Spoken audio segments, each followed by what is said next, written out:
If you've been sold the lie that you have to stop eating meat and only eat vegetables and fruit in order to be spiritual, well, let me tell you, that is irrelevant.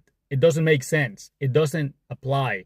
You're not any less spiritual just because you eat meat, or you're not any less spiritual just because you don't follow all these spiritual gurus and do what they say and do as they say, or because you listen to regular music, or because you enjoy going different places, being around the cities, or being around people that are not necessarily spiritual. Don't isolate yourself. That's number one. It's like a cult.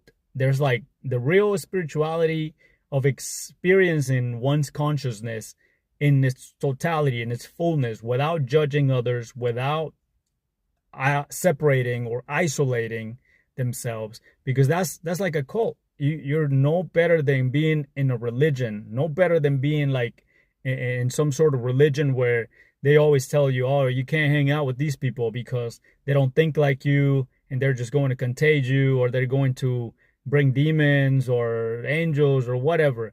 So think about it very carefully whenever you're entering these groups of people who claim to be a certain way, but their actions will expose them.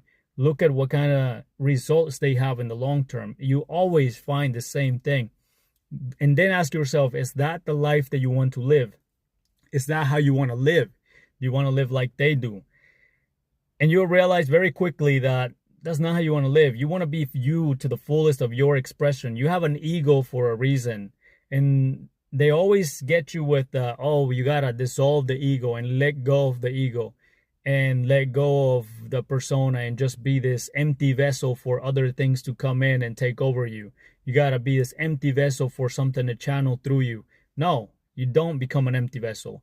What you do is repattern the behaviors that the ego is doing as far as like dysfunction goes. Repattern the dysfunction and make it functional.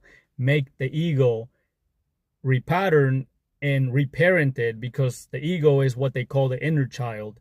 And if the inner child is wounded or traumatized, well, then it's going to play out in its shadow and its horrible behavior, detrimental patterns. And that's what's really getting a lot of people in a mess, or giving their sovereignty to these groups or entities or spiritual groups or religion or politicians, whatever that may be that they think is going to help them. So integrate your ego, reparent it, and live the life that you want to live. That's why you're here. You're not here